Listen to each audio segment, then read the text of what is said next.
1, 2, serang! Ini dia yang kami suka, perang panah bunga jagung. Kami sering memainkannya di lahan yang selesai dipanen. Tentu saja bukan di lahan yang masih ditanam dong, karena itu akan merusak ladang tanaman Pak Tani. Tapi seragam. Jangan takut kehabisan peluru ya kawan. Bunga jagung peluru kami ini tentu melimpah di ladang jagung seperti ini. Walau hanya terbuat dari kembang jagung, daya lontar anak panah ini cukup jauh loh.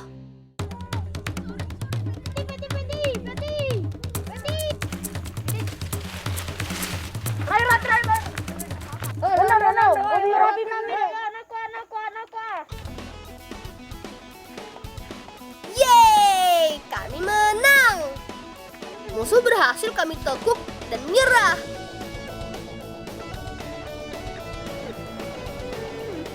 Doakan kami ya teman, agar kami bisa menjadi tentara pembela bangsa dan negara yang gagah seperti cita-cita kami. Hihihi.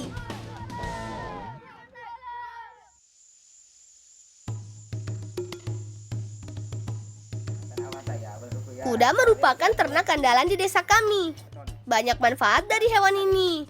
Kami biasa memanfaatkannya sebagai alat pengangkut atau tunggangan kendaraan. Susu kuda sering juga kami ambil dan minum. Kata kakekku, susu kuda sangat baik untuk masa-masa pertumbuhan anak seperti kami. Seperti juga ternak sapi, kuda pun sangat suka garam. Kami selalu memberikannya setiap hari. Garam memang berfungsi untuk menambah nafsu makan ternak. Tuh, lihat. Saking sukanya sama garam, si Oki, kudaku ini jadi santai dan tenang sambil menjilat garam. Mama, Gomi diperhatikan awak isi are. Sekarang saatnya mengambil sedikit rambut ekor kuda ini. Ekor kuda ini dapat dimanfaatkan. Kata Pak Guru, rambut ekor kuda ini biasa digunakan oleh orang di Eropa sana sebagai alat penggesek biola. Kalau kami sih akan memanfaatkannya untuk hal lain. Kalau kalian mau tahu, ikuti terus tutur kisah kami.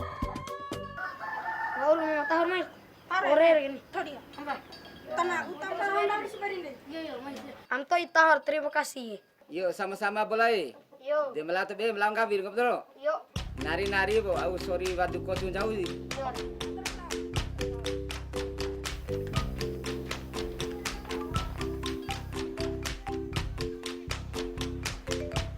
Sebagai sahabat, kami harus saling bekerja sama. Sementara aku dan Maman mengambil ekor kuda, Azhar dan Andi memiliki tugas lain. Azhar, cari tanamannya yang benar ya. Jangan sampai salah. Tanaman akar lawang ya. Akar lawang. Nah, itu dia tanamannya. Eits, kami tak akan memanfaatkannya sebagai obat gosok kok. Bagi kami anak-anak di Dusun Bumi Pajo, akar lawang ini bisa dimanfaatkan sebagai alat yang ampuh. Ambil secukupnya saja seperti ini. Akan dari kerera roon com di loy ina doh. Di balik bebatuan sungai ini, terdapat salah satu rahasia masyarakat suku Donggo di kampungku loh. Ini dia rahasianya, yakni ulat sungai yang berwarna kehitaman. Kami menyebutnya kako. Ulat kako biasa bersembunyi di balik bebatuan agar terlindung dari arus sungai yang deras. Menemukannya tak sulit kok. Di balik batu seperti ini biasanya selalu ada. Terkadang kami mendapatkannya sampai 10 ekor dari satu batuan besar seperti ini. Kumpulkan yang banyak ya ulat kakonya. Kita pasti membutuhkannya lebih untuk persediaan. Percaya deh.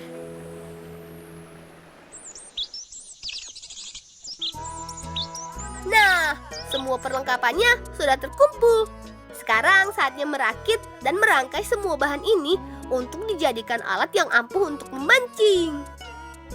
Rambut ekor kuda ini dapat kita manfaatkan sebagai benang pancing. Rambut ini cukup kuat loh. Terlebih jika digabungkan seperti ini. Pilih helai rambut ini agar menyatu ya. Semakin banyak yang dipakai, maka akan semakin kuat talinya. Selain kuat, rambut ekor kuda juga tahan terhadap air. Rambut ekor kuda ini biasanya cukup panjang loh kawan. Jika dipilin jadi tali seperti ini, panjangnya bisa sekitar 3 hingga 50 cm. Jika ingin tali pancingnya lebih panjang, tinggal disambungkan saja deh hingga mencapai panjang yang diinginkan. Selain tali pancing, ada bagian lain yang juga menambah keampuhan alat pancing ini. Akar lawang ini memiliki bagian kayu yang kuat di bagian akarnya. Selain kuat, kayu ini juga lentur. Serut akarnya hingga mengecil dan berbentuk seperti ini. Ya, pastikan kedua sisinya pipih dan meruncing. Jika tali dan kailnya sudah jadi, kemudian tinggal merangkainya deh. Dari apapun bahan bilah ini terbuat, pastikan kuat dan lentur ya. Saatnya beraksi. Seperti ini cara memasang umpannya. Tekuk kailnya. Kemudian masukkan ulat pada kail akar lawang. Kail yang ditekuk ini memiliki daya pegas. Kelenturan akar lawang akan mengembalikan bentuk kail seperti semula saat umpan ulat ini dimakan ikan. Jadi saat ikan memakannya, hap, kail akan kembali merentang dan terjebak di mulut dan insang ikan yang kecil.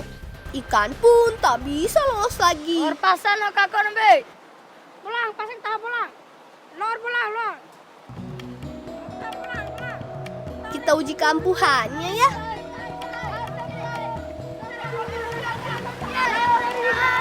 Ya, strike. Pancinganku berhasil disambar ikan. Kalau ikan seperti ini, pasti tidak akan lolos dariku. Namanya saja si Bolang. Hehehe.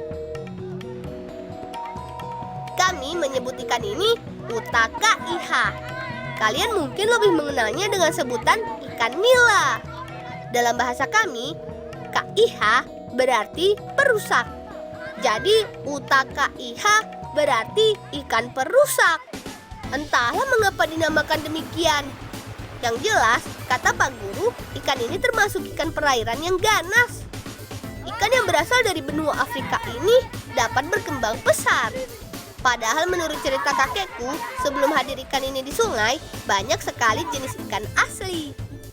Tapi sejak dibudidayakan oleh masyarakat setempat dan lolos terbawa banjir, ikan ini malah merajalela di sungai. Hingga membuat jenis ikan asli sungai ini mulai berkurang dan punah. Waduh, sayang sekali. Tapi yang jelas, ikan ini cukup enak untuk dimakan. Lumayan untuk tambah-tambah bahan ibu kami memasak nanti. Hehehe.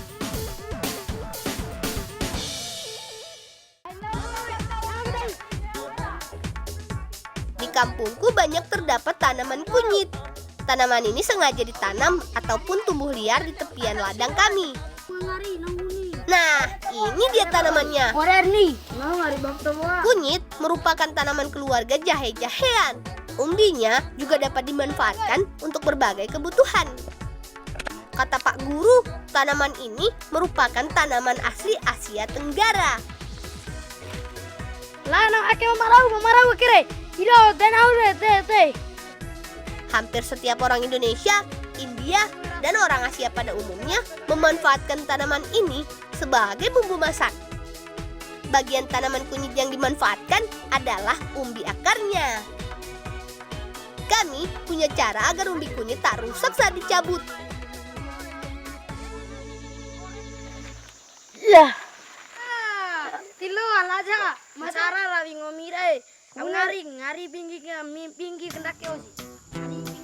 Pertama-tama, gali dulu tanah di sekitar akar kunyit.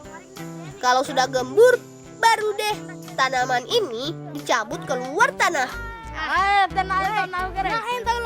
Jangan seperti Azhar ya. Kalau caranya begitu, umbi kunyit malah akan tertinggal di tanah dan terlepas dari batangnya. Mama.